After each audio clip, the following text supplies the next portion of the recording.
A person wearing a tan hat and dark jacket stands at a microphone on a stage. Behind them are visible text elements reading U.S. Department and U.S. Coast on what appears to be an official backdrop or banner. Voices. For those of you who've never been here before, just tell you a little bit about us. We are a traveling exhibit. We've been traveling for 3 years now. This is our 4th year on the road. We'll be doing the return trip back to St. Louis like Lewis and Clark did 200 years ago. When Lewis and Clark was in this area 200 years ago, they came across the Warm Springs Indians. And today we're going to have Willie Pitt from the Confederate Warm Springs. He is the Director of Government Affairs and Training, and what he's going to be talking about is the tribal preservations of Jefferson's era to today. So please welcome Willie Pitt. A person in a burgundy and blue striped shirt stands at a presentation podium on a small stage. A projection screen displays an image behind them, and a banner with U.S. Department text is visible on the right side of the stage. Me, Patwa. Good afternoon. My Indian name is Yalan. My dad, Yakama Indian on the Columbia River, and he's enrolled at Yakama. He lived where I live now in Warm Springs, and I'll show you on a map where that is. My mom was an enrolled Warm Springer, and she's from upriver, though. My dad was Wasco, my mom was Warm Springs, and both of those tribes were there when Lewis and Clark and an expedition came through. So some of our relatives were there, and what I want to do is to give you, I think, thousands of years of our time on the river and where we are now, and just look a little bit into Thomas Jefferson at the time. Had a lot to say about what the views were of Indian people, and you know Thomas Jefferson didn't even leave the East Coast. He basically was an armchair type of president, but created a lot of the myths and the stories that drove people to want to see more of the country, as it was just a young country at the time of America, and a young nation. But us Indian people talk about our nations, that we are nations within a nation. So please keep that in mind. Okay, hold on here.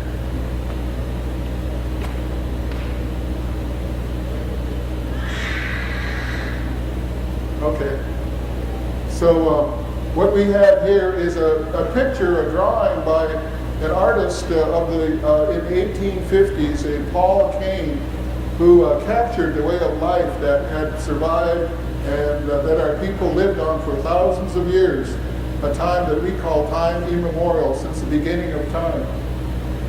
This is down in the Columbia River Gorge, down in the Wasco area. We have 3 tribes that are a part of our Confederacy today, called the Warm Springs, the Wasco, and the Paiute tribes. And because the U.S. government looked at the land and who was on there, and they just put people together, some tribes were put into 2 or 3 different Indian reservations and other confederacies, and I'll show you a little later about the interrelatedness of that.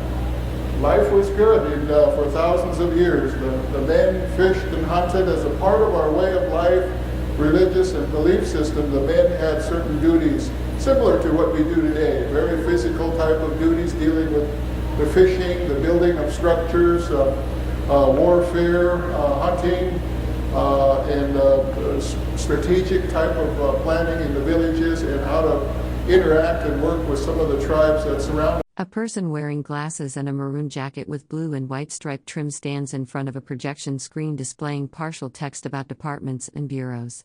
They appear to be speaking during a presentation.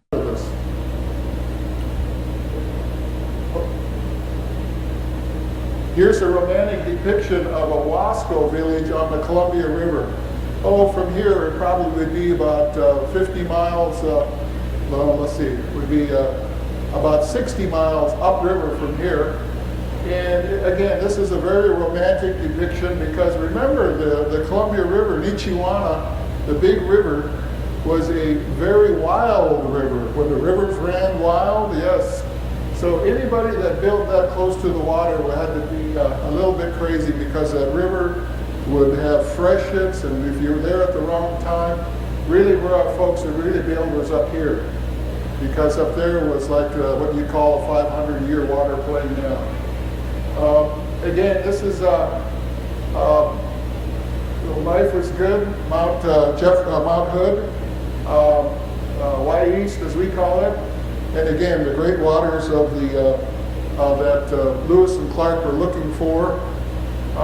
Some of you probably don't know how Oregon got its name. Is that there was a mythical big river that flowed.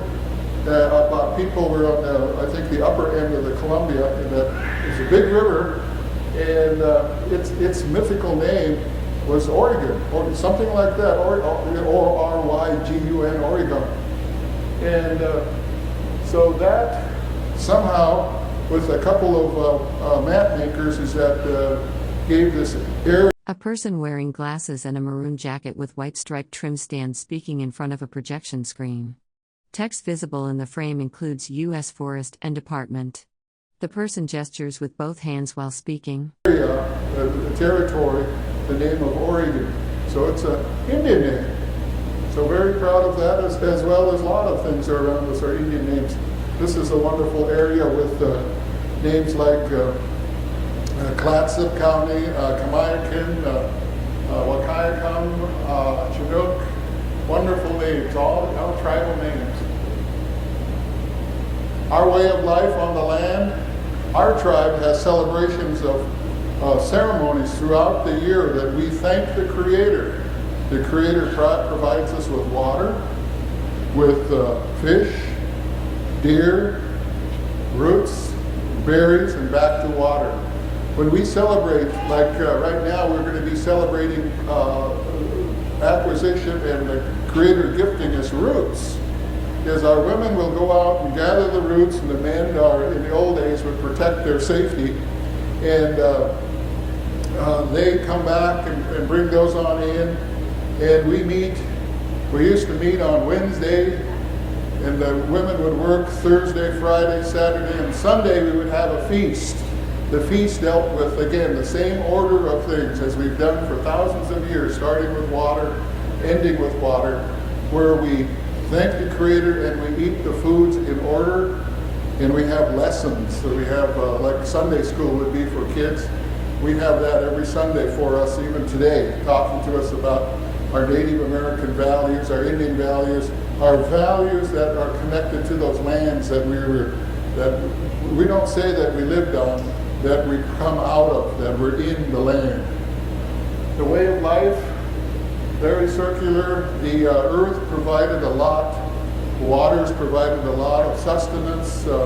We used not only to sustain ourselves, we used fish and deer and such to trade. And trading center all through the Columbia River, because remember, rivers are all highways, as historians talk about. Rivers unite, mountains divide. And so the river is a avenue, a channel for commerce, and always has been. So our folks had a wonderful, wonderful place called Celilo. Wyam is the other name for that, upriver, about 120 miles from here. Is that that place is now inundated because of dam construction. Our opinion on that, we have varying opinions, but one of them is that the Bonneville Dam and all of the dams on the Columbia were done for progress, but like the Bonneville Dam was built to maintain our native. A person wearing glasses and a maroon jacket with white and blue striping speaks while gesturing with their hands. Behind them is a projection screen showing botanical illustrations, and text on the screen references departments and bureau information. Our American way of life, of which part of that is the Native American way of life too. Like one of our Wasco chiefs said, is that if Hitler would have won the war, those treaties that we cut, that you'll hear about later, that we made, wouldn't have any meaning then. So anyway, we we are too, is an interesting fact, is that our people, the Native American people, have probably, I think it is proven to be the highest amount of participation in military service. Back in World War I, we actually had people that participated in World War I and at that time weren't even citizens of the United States. Geronimo's people too. Geronimo's people were moved away from their homelands. They made war on the United States, and they were just protecting their way of life, similar to what any people would do. And one of the stories I just heard about a week ago was that when they were in prison in Oklahoma. They were kind of in a different status and didn't quite know what to do with Geronimo and his warriors, is that they let them out to join the battle in World War I, and then when they came back, they had to go back to prison. That's one of those things when it comes to Native Americans, I just cringe, because again, this is our homeland too. We were here first, and that's been part of the Lewis and Clark story, is trying to get the story out and tell it our way. That's not good, that's not bad, it's just the way it is. So the way of life, again, we lived off the land for thousands of years. The land produced very well. You take care of the land, it takes care of you. Part of our songs talk about the water being the lifeblood of the land. And anyway, it's a combination that's worked, again, successfully for thousands of years. Remember, America is still a pretty young country. Thomas Jefferson, and in that era of the Revolution, again, the Revolution was done to get out from the underneath the unfair treatment of King George III and Prince Philip in the Parliament, all kind of history that, if you're like me, you avoided it too. Is that, well, it comes in handy nowadays as a Native American trying to explain our situation, to go back to those times and talk about it. This is pretty much a real good example of what everybody thought about Native Americans in those days. This is on the East Coast, where Indians were basically a majority, and at any given time could have wiped out those colonists, those folks. But they were pretty much different nations that really didn't coordinate well with each other. A person in glasses and a burgundy jacket with blue and white striping stands speaking indoors. Behind them, a projection screen displays George Washington and partial text mentioning agriculture. Vice, DEI, an education of Indian AF, fairs. And basically believed that people living up to a deal in the United States was only going to take so much. But as they gained power and confidence, and almost to the point of arrogance at some time, is that this is one of the statements talked about the savage as the wolf, to retire both being beasts of prey, though they differ in shape. And like the wolf of those days, is that the wolf can survive only if the wolf adapts to the people, the colonists, and later the 13 American states. And same thing was said about the Indians. We have to learn how to survive. George Washington and Thomas Jefferson both, I think, felt an honor to work and battle with Indians on their side, and then they also found them to be notable enemies too to battle against. They're great warriors, because again, those folks, I'm sure, were like we would do if somebody attacked in North Carolina or somewhere. Would we be there to fight? I think we would be. Our folks were fighting for their homelands too. So, as the wolf is what Native people were thought of in those days. And part of the whole move in those days, what's called the League of Nations, were the Christian, pretty much white nations, male-dominated, were talking about some sort of rationale to be able to live with their Christian ways and to live as people of honor. How do we deal with this? Well, the way we lived off the land, as what they said were nomads, we were nomads, and that we were wanderers and hunters, is that was a quote-unquote a heathen uncivilized, savage way of life, and therefore, at that time, we weren't even human. And so it was, I think, a real dark time.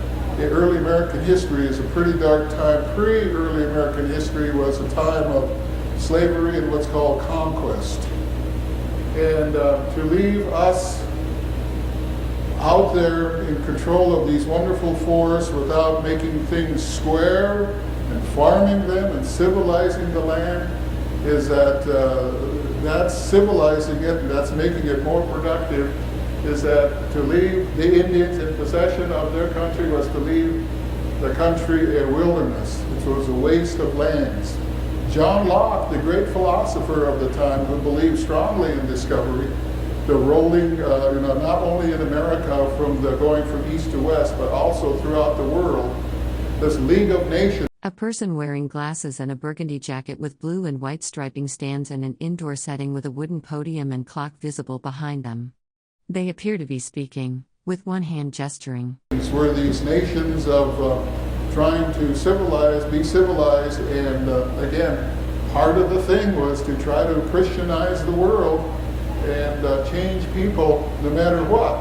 So there was a lot of things that happened that, again, because of our religious, I think, doctrines that we kept in place and developed more in our U.S. Constitution, and basically respect throughout the world. The world is, now we talk about that global economy. It's dealing with communications, and we use a lot of people keep an eye on each other. Nations keep an eye on each other. Discoverers have ultimate dominion over Indian lands. Wow. We were here for thousands of years. We lived off the land. It was our land. We had nobody telling us what to do.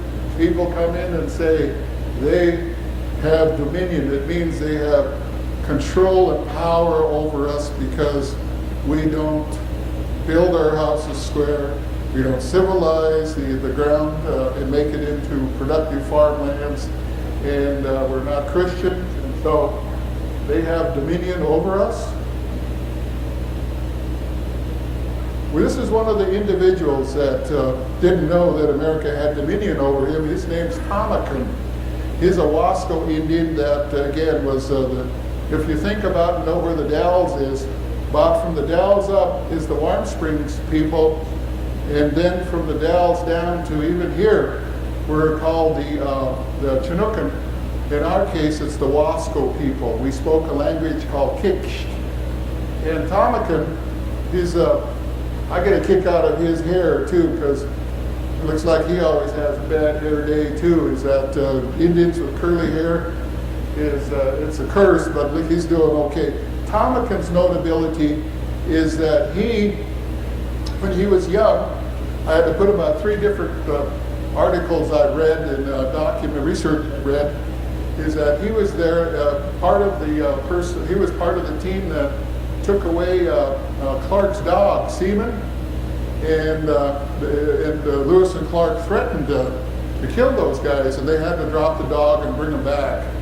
And for us, is that our view of it was more of a rescue mission, because Lewis and Clark, when they were coming downriver, one of their favorite diets was, of course, dog. They just ate dog and they ate horse. Our roots were too rich for them.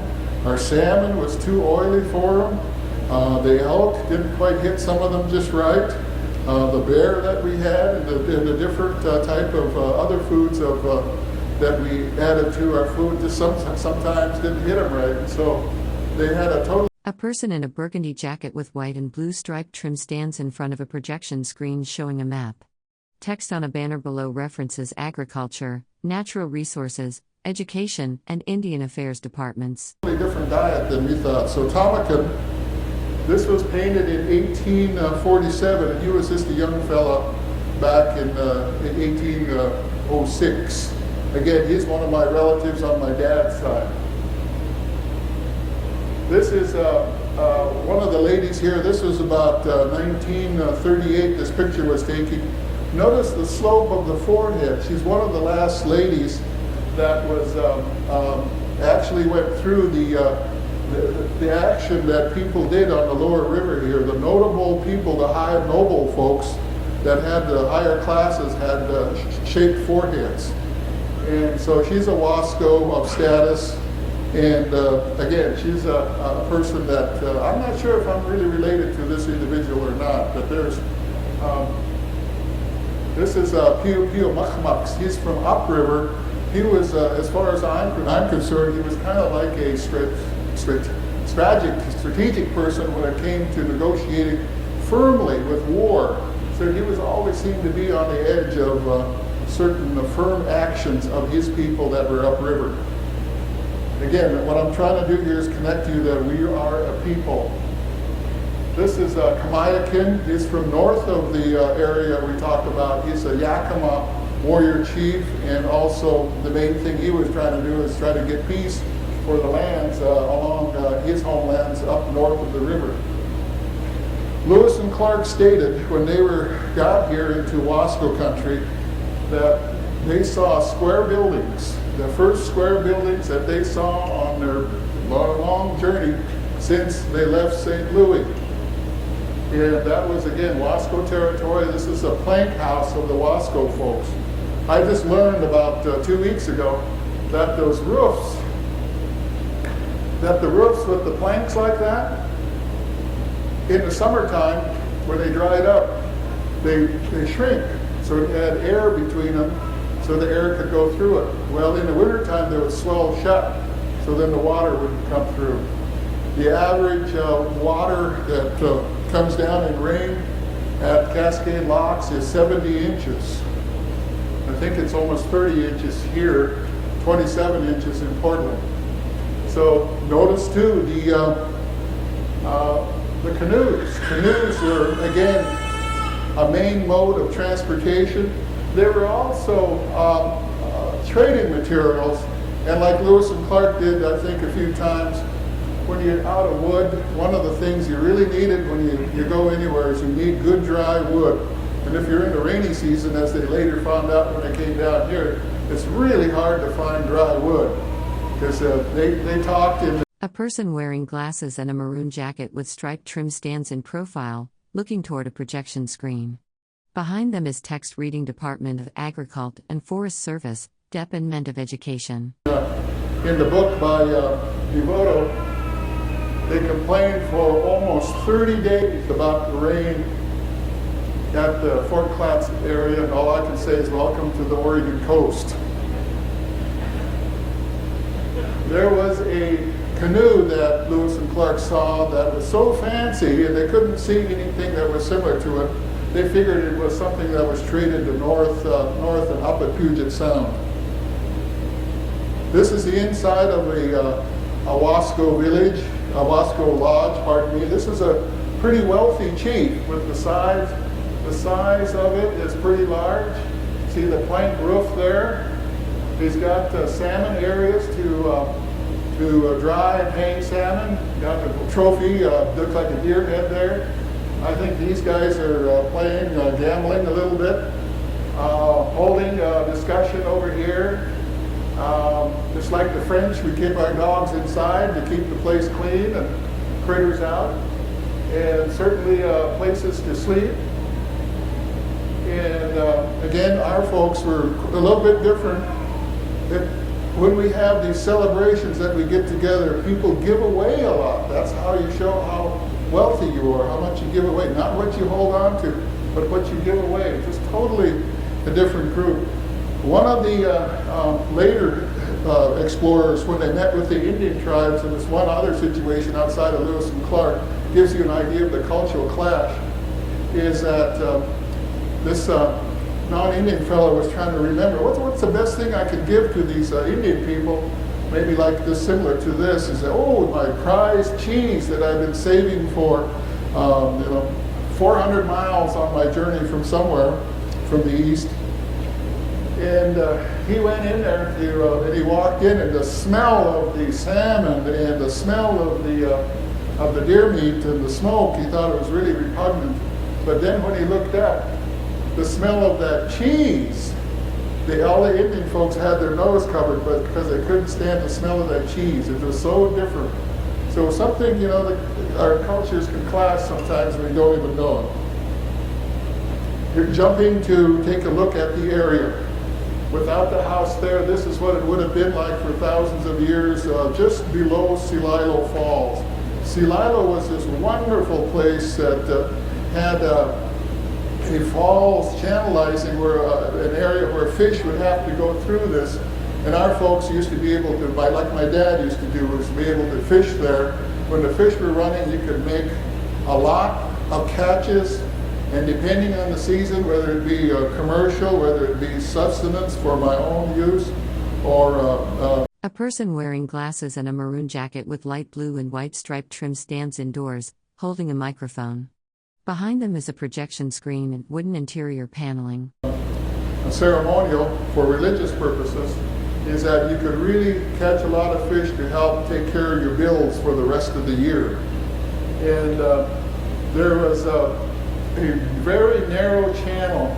To me, the falls was one thing, but where the mighty Columbia River narrows down to like a 45 to 50 yard width. And all that water, it's just amazing. And right here you have now like the roads, the freeways right here. And I think the water level would be right about there nowadays. And then go over to right about over there. There was Lewis and Clark, like this crazy guys that they were, the Indians all lined up right here when they were coming down. And they just didn't give it a second thought. They went down these really dangerous falls where this water just shot down there just fast. The Indian folks got up on the edge there, and I'm sure they made bets one way or the other if they was going to make it or not. And the guy that bet they'd make it through won a lot of money because they made it. Crazy guys, but the Indians wouldn't do that because it was way too dangerous. Science. This is a place called Cascade Locks right here today. There was that gentleman, Tomakin, he used to fish in this area. There was 3 sets of falls. One right here, one set right there, and the falls right there. Those are called the Cascades. And Cascade Locks today is right in this area. And Tomakin used to fish in here, but he lived here. And so I'll tell you a little bit more about him later. What this is science is found through research and through oral histories and through actually digging into the ground where people lived. And we couldn't say anything about it because we were moved by this time to the reservations by the U.S. Army. And again, the Bonneville, I think it has part of the Bonneville Dam. You can see part of it right there. So this is Portland's over this way. Multnomah County starts right about in here. This is a map that they made of Celilo Falls. The falls coming down here, flowing this way, and just a wonderful place. I was old enough to be just a 6- and 7-year-old boy at the time. Part of the fishing on the river, this is at the Dalles would be the Wasco folks. There was so much fish to be had that they actually almost on industrial type of level. There were thousands of pounds. Lewis and Clark said there must be 10,000 pounds worth of salmon. A person wearing glasses and a maroon jacket with blue and white stripes sits at a wooden podium in an indoor setting. A projection screen and official seal are visible in the background. Sitting on racked up, stacked up for sale and trade. And that again, salmon, once you had something to trade and barter, you really had some wealth because there were people that we kept control of these areas where not everybody could fish. Just our friends, just our relatives, and the guests, but they could only fish with our approval. The trade center, that was Celilo Falls, going north, south, west, east. Tremendous trading that happened. Again, one gentleman that's from down this way, what's his name? Mux Laluz. Two olds. What's his name? Jeff Painter. He was talking about how the system worked here. They had like a relay race type of folks where we would trade materials, but we'd trade with somebody here, and they would in turn, get something that they could easily trade maybe up this way, and then so on, so on, so on. We have materials that we get all the way from up here at Alaska, down here in the Northern California, the Yuroks. All of this was another tribal group called the Paiute folks that basically stayed in the high desert type of areas. And our folks roamed from Canada, and I think just about all over is that you had to know how to get through somebody else's territory. Just like today, when you go through Idaho, Idaho recognizes that if your car is licensed and you've got insurance and you've got a driver's license, they recognize that. Similar things had to happen in our earlier days of our nations too. We had to know how to get through these other nations. This is the Dalles area right here. The Wasco territories are all the way up to the Dalles. And Hood River would be, well, here's Hood River. Again, look at all of these villages that were along that area. Hood River has villages in that area. The many villages of the Wasco area, the discovery centers right there. Fishing and hunting, winter villages, summer villages, basically our lands. Lewis and Clark came down here and they camped at a place called Rock Fort, and they were told by the upriver, by some of the people that helped them come downriver, the Nez Perce, that these Indians down here's language changes, and that's when they started talking to the Wasco people. These people up here were speaking Ichishkin, the land of that area, Sahaptin. Here's looking at the different tribes. I'm not sure how well. A person in a maroon and white striped jacket stands at a wooden podium in an indoor venue. Behind them is a projection screen and signage mentioning the U.S. Department. A water bottle sits on the podium. You can see that. In the Wasco family, there's the Dalles, the Dog River or the Hood River Wascos, the Cascades. The Cascades also are known as the Kigaltwalas or the Wolflalas. The Clackamas River, Clackamas County, named after that. The Kawiwalas, another group. This is all the language group of the Kikshter, the Wasco folks, the Chinookan speakers, Mulnomas, Skiloots, Catlamets, and the Clatsums. And also the Chinookans on the north side here spoke a similar language to the Kiksh folks. Now a lot of them speak the Chinook jargon, kind of a trade language made up of a lot of the languages of the area, plus whoever came into the area, like the Chinese and the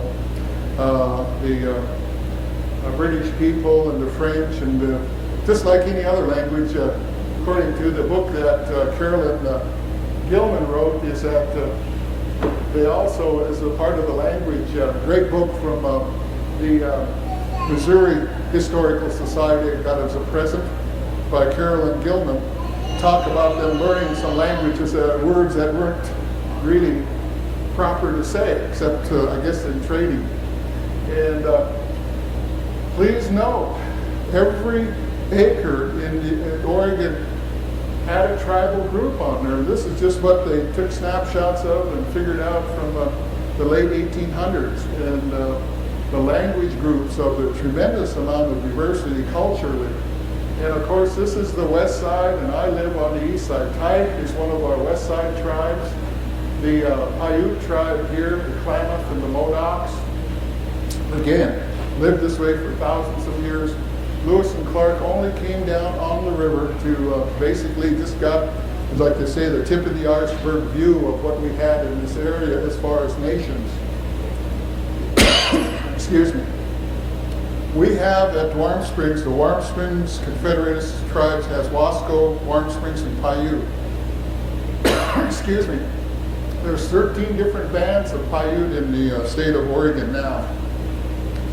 Tawarnahiyooks is the name of the Deschutes River, the original name, which means that's the place the snakes, the Paiutes, come out of. They used to get down to the Columbia, but they would use the river, Deschutes now, to get to the big river.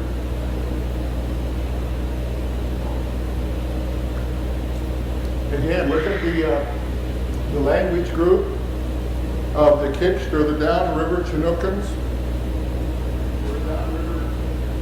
Downriver Chinookans are about from here, upper Chinookans are here.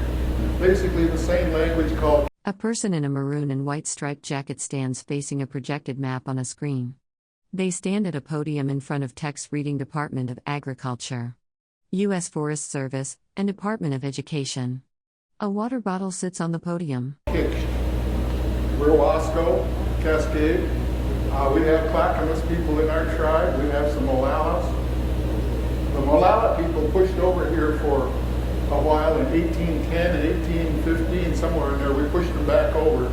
But of course, in any interaction that you have, anytime, you, for whatever reason, you interchange.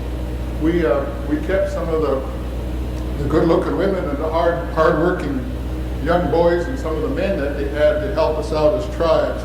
Tribes weren't always done just by blood. If you had a guy that was a good horse trader, there was a smart leader or a smart chief that would draft that person to be a part of his tribe or her tribe. There are also matriarchal women leaders too. The Umatillas, the Cayuse, Nez Perce, different nations. Excuse me.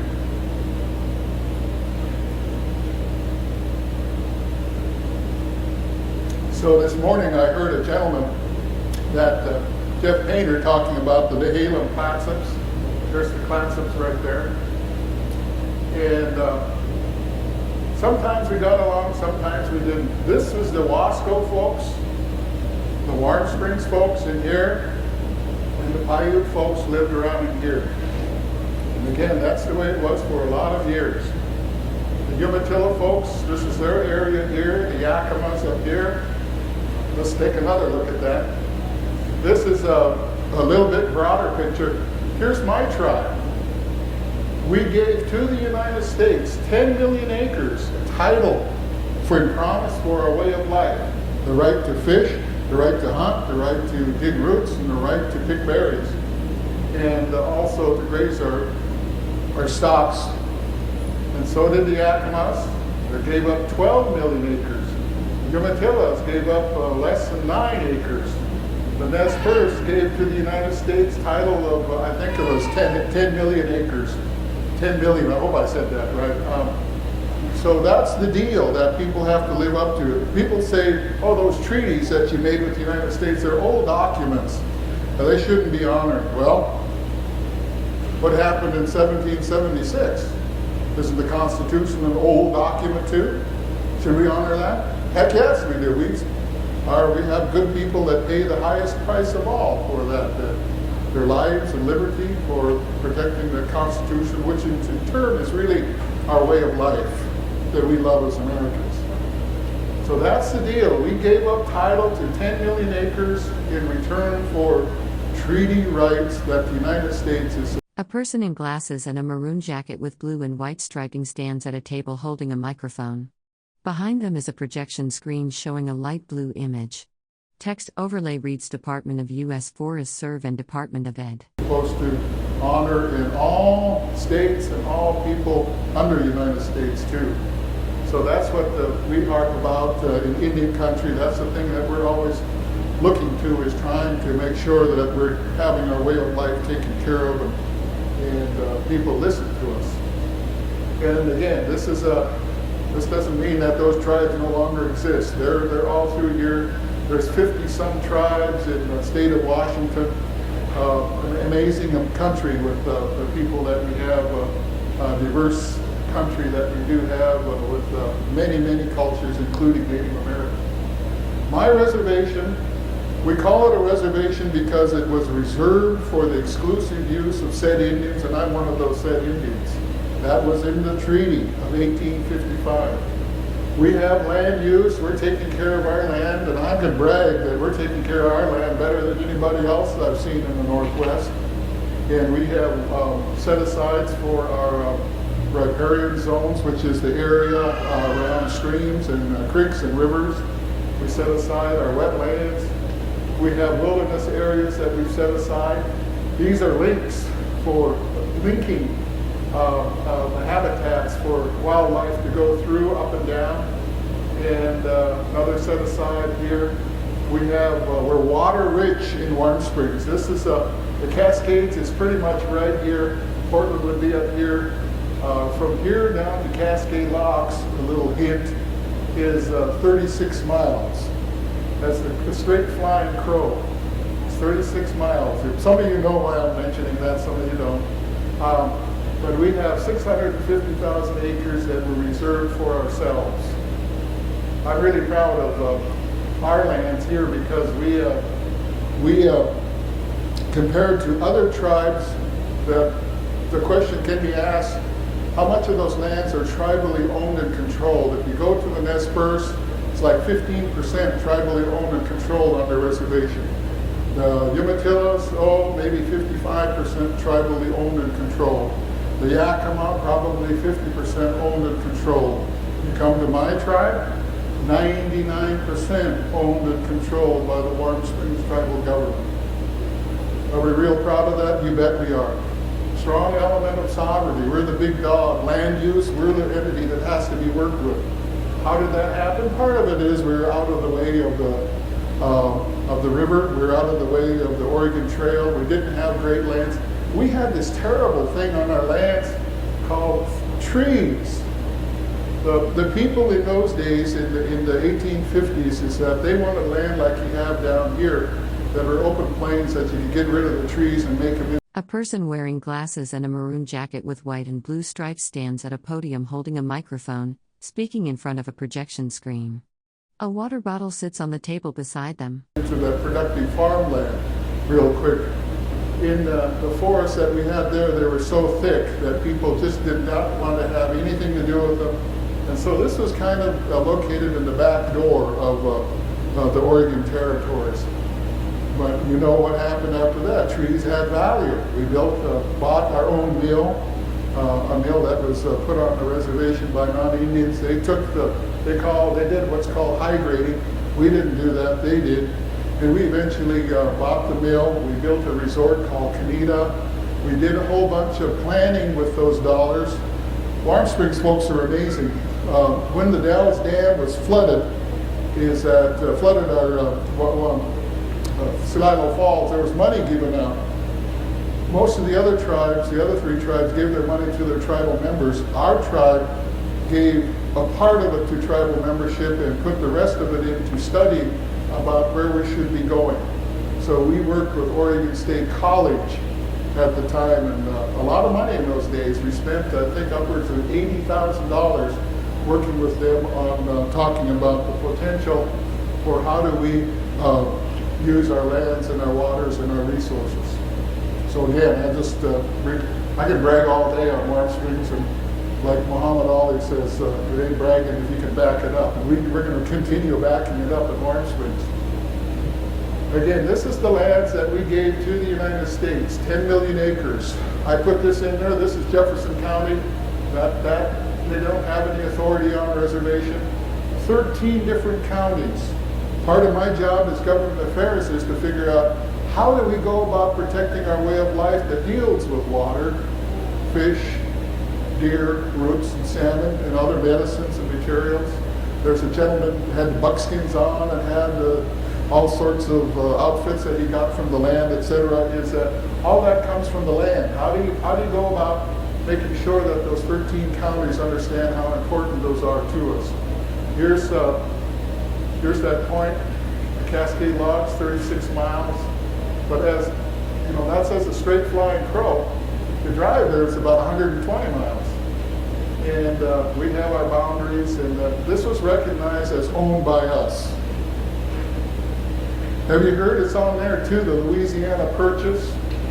The Louisiana Purchase, the biggest real estate. A person wearing glasses and a maroon jacket with white stripes stands in an indoor room, speaking. Behind them is a projector screen and signage that reads USD into par. Big transaction, ever. It was not a real estate transaction. There was no land that actually changed title at the Louisiana Purchase. What happened there was the great nations, United States and I think it was France, is that they just had preemptive rights. And then the United States had the right to be the first in line to buy from the rightful owners of the land, the many nations that were all through there. And some of them didn't want to sell, so they went to war with them, and they had an element of conquest in there. So get your facts right. The legal owners of those lands were the native nations of that era. Thomas Jefferson, this is wonderful. I thought Jefferson, the belief that people are capable of self-government, a belief in decentralized small government units, a belief in the need for public deliberation and civic education through participation in politics. That sounds like what we're doing today, doesn't it? For the most part, anyway. I won't say anything about our international presence. I don't want to get us all argument here. But there was another side of this too. There was a lot of other folks that just wanted to be, once they got elected, they're kind of like the king again. They're going to tell the rest of us how to live. Nope. So I like Jefferson's idea.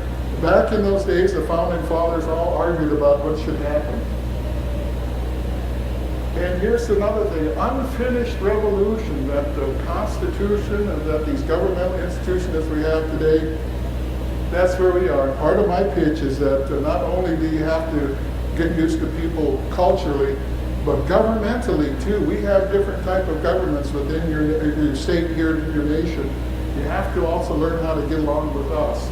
That unfinished revolution includes a different type of not only people, but types of governments. Not only within the United States, but outside of it. Here's the Dalles, Mill Creek. Our treaty was signed right up there. Let's see. I don't know how to show this. I guess the Mott Hood's over here. This is a depiction by an artist that put a time wheel on here. And at this time, I had to give you, Lewis and Clark didn't make the list, and I think later at the end, Custer's defeat didn't make the list, but certainly disease and the loss of horses that got stolen by this other tribe made it on here. So the Indian folks kind of had a different view of what was important. Where are we going for the next 200 years? This is something that Oneida chairman, New York Oneidas, there's two Oneidas when they split the Oneidas and moved some of them to Wisconsin, moved some of them to upper New York, and he says the casino. A person wearing a maroon and blue striped jacket stands at a wooden podium in an indoor institutional setting. Behind them is a projected screen and official signage including an eagle emblem. It's not a statement of who we are, but only as a means to get us where we want to be. We had tried poverty for 200 years, so we decided to try something else. 200 years up to now, we know the casino's a part of who we are. We'll be using other things in our sovereignty of using that. And so we're not quite sure where we're headed, but we've gotten tired of your poverty, so we want to have a fair shot at having a good life. So I just wanted to touch on a number of things. I recommend, that even though Lewis and Clark is all over with, is that it's really exciting as an adventure. I've got the Devoto book. This is the Missouri Historical Society book. Carolyn Gilman wrote this wonderful book. That's where I've got some of my credits, some of my pictures. Thomas Jefferson. Thomas Jefferson's got a lot. If you go to Powell's bookstore, it's amazing how prolific he was. He wrote a whole lot. But everybody wrote about him too, because he gave a lot of his thoughts out on paper. And he argued with these other founding fathers of America, and it's just wonderful. Oregon Historical Society, wonderful thing. As you young folks, you should grab one of these and read them. As I get older, these are getting more fantastic, become more live to me all the time. I just really am amazed that I wonder why I didn't like history. A person in a red polo shirt with striped trim stands speaking in front of a projection screen displaying text about Native American sovereignty. They wear glasses and appear to be mid-presentation. When I was a kid, because right now for me that's really where it's at. So I as a tribal person, is that I love being an American, and I love my Indian ways too. Is that we're going to be continuing our way of life with our values being Native American and also as Americans too. So again, I appreciate your time to sit here and listen to me, and I guess we have some time for some questions. True? So if you have any questions for Lloyd, just raise your hand and I'll come around with the mic. A person wearing glasses and a burgundy jacket with white and blue stripes on the sleeves stands indoors, facing right. Behind them is a large tan display board or backdrop. How did the Dawes Act affect the Indians?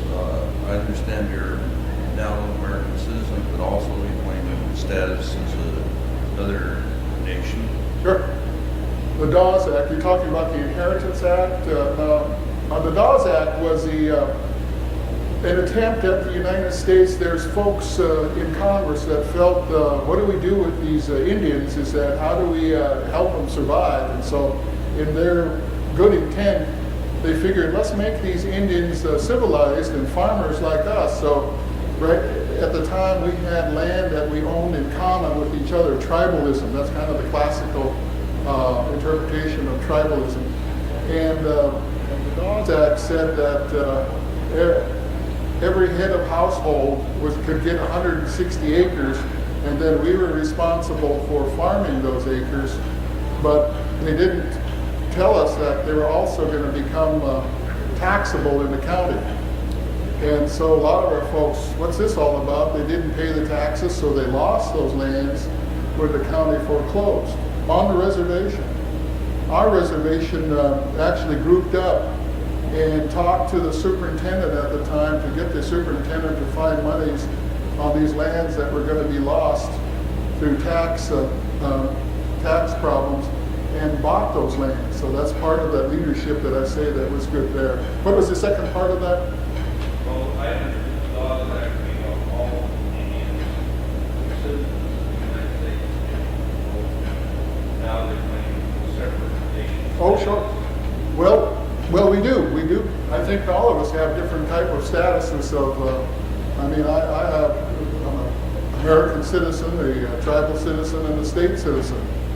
Part of the challenge is the way of life, and part of the kind of the understanding of sovereignty is trying to figure out, what are we here for? And it's our way of life. And I tell people that we all have to learn how to use, regardless of your status, you have to learn to use the governments or the entities around you to help you better protect your way of life. But our primary focus is as tribal folks, because there's a tremendous difference in us from other minorities, because the treaty and the U.S. Constitution have us in the Constitution that says only the United States will deal with Indian people. And in the Act of Commerce, only Congress will deal with the Indian people.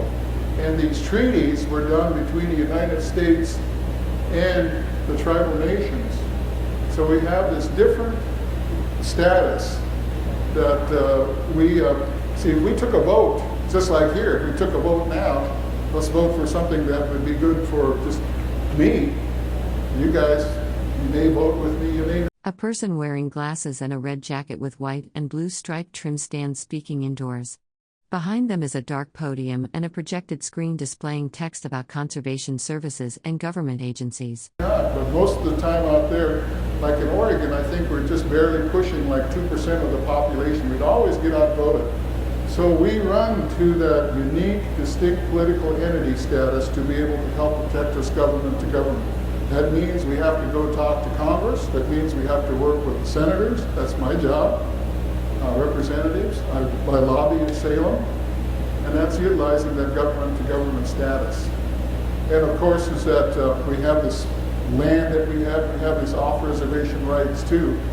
And most of that isn't because of unique status. We try to just talk with people in common sense. If you protect something that gets better water quality, that's good for everybody. You can't cut that water in half and say this half's mine, this half's yours. It's good for everybody. So yeah, I think all of us kind of claim some sort of different status, but I'm definitely an American. I pay my taxes every year, and I don't pay taxes on a reservation because that's part of the deal. But if I work for a state government somewhere, I'd have to pay taxes. So we pay our fair share, and since... A person in a maroon jacket with white stripes stands on a stage, gesturing while speaking. Behind them is a projection screen and a wall displaying text listing various government agencies and services. You got your land from us too, is that we feel like, hey, we don't want to pay taxes, so we don't. That's part of the deal. So I hope that came close to answering you. Well, the reason I'm asking, Uh-huh. how can the Indians put casinos all over the place and nobody else can? Well, that's one of those rights that we had that weren't limited until the United States got concerned about its impact on the constituents of Congress people, which are everybody but the Indians. So it's not Indian everywhere. It's clearly we could build on our own reservations with pretty much without much hassle. And then now we're pushing to Aboriginal areas like the Cascade Locks, where the Warm Springs Tribes is. Our people have been there for thousands of years. And I agree, there are some folks that we see that are ruining it for everybody. They want to build casinos 300, 400, 500 miles away from their reservation. And it's closer to the city and all that. But if you look at that reservation too, they have a need to be able to try to get money somehow because they don't have anything. And so it is a balancing act. You have Senator McCain from Arizona, and you have Representative Pablo from California that are trying to answer exactly that same question. The question is, how do we do this fairly with this bevy of different tribal situations? And because Indian country, again, it's just such limited resources, and it's a problem. So we're hoping to get fairness across the board. That's all we're asking for us. Any other questions? Actually, we're out of time. If you guys have questions, I'm sure Louie can stick around Yeah, and you answer can your catch me questions. here. I'll hang around for a moment. So thank you so much for coming, and we'll be in your area coming up pretty soon. So Yeah, look there. forward to it. Thank you. Our next program will be on the The image appears to be completely or nearly black, with no discernible visual content visible in this frame.